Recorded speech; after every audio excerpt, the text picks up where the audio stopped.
All right, Mr. Nair, just thanks so much for joining us today and taking us through all your thoughts and strategy as far as payment banks are concerned and what Tech Mahindra's approach is really going to be. But we've also been in conversation, Mr. Rao from NSDL, decoding the outlook as far as these developments are concerned.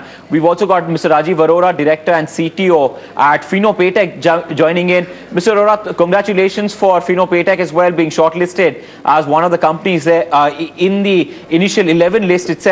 Your reaction to this? So we're very pleased and happy.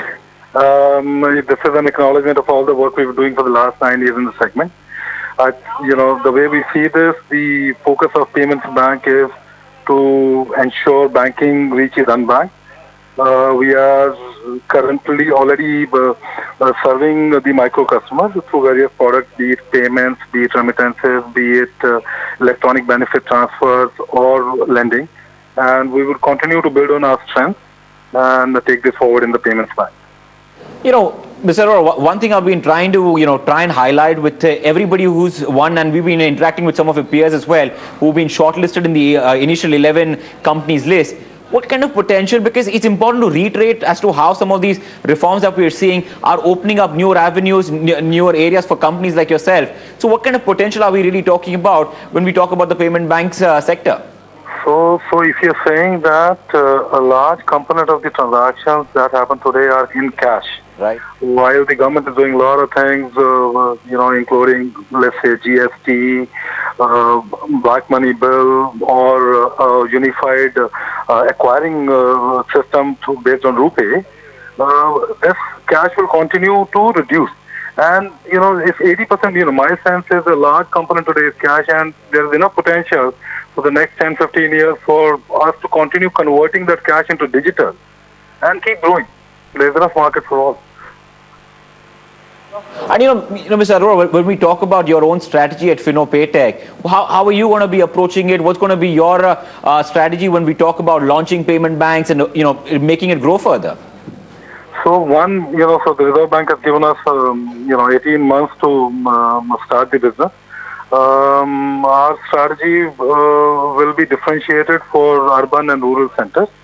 So rural would be primarily focused on credit and EBT, electronic benefit transfers, while the urban will be more focused on payments and remittances.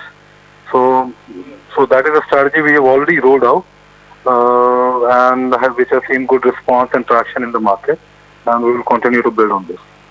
Sure. And, interestingly, so it's important to highlight the kind of challenges as well, because you mentioned, the way the kind of the dealings and the OTC bit as well that does take place out here. So just to try and highlight as to what kind of challenges do you believe will be important for payment banks to really go and overcome in the initial few months?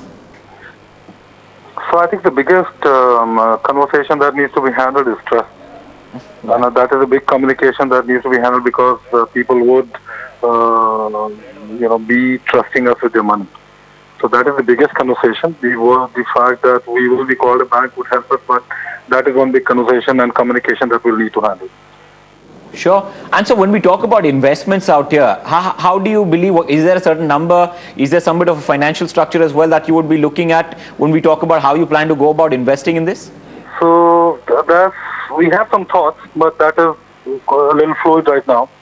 So we can share more details when they are precise further. Fair enough. And what about partnerships? Is that going to be something under consideration as well going forward for new growth avenues when we talk about payment banks? I think, so it's no longer about silos. It is more about teamwork. And if you are if you are mandated to create a payments ecosystem, partnerships and collaborations is the name of the game. It will have to happen together. All right. So then, in terms of the way if one has to really look forward to this, what do you believe is the road ahead for payment banks, let's say from a next 12-month horizon? The next 12 months preparation and planning for specific geographies and products. So one will need to, so while there is a broad business plan there, one will need to convert it into a GTM and crystallize locations and products along with the customer strategy. All right, sure, Mr. Arora. Thanks so much for taking the time out to talk to us and getting us that perspective in regard to what we've been hearing as far as the payment banks are concerned and your plans going forward. That's the management at Fino Paytech, one of the other companies that's actually being shortlisted out here in the payment banks space itself. Remember, you've got 11 companies, Aditya Birla Nuvo, Airtel, Reliance Industries, Tech Mahindra, which have been shortlisted for payment banks itself. The approvals come in from the RBI, Vodafone, Sun Pharma's Dilip Sangvi, Paytm founder Vijay Shekhar Sharma, Department of Post as well is the other one that's being shortlisted, is what we're seeing as far as the list is concerned. So far is what we've been tracking out here. These are some of the names that have been shortlisted of the among the 11 payment banks that will be able to kickstart, is what we're seeing in regard to the names out here. You've got NSDL as well, one of the other companies, Tech Mahindra, Cholamandalam Distribution Services are some of the other names that have been shortlisted among the 11 names out here. I believe my colleague Anupriya Nair is also on the phone line with us. Anu, clearly these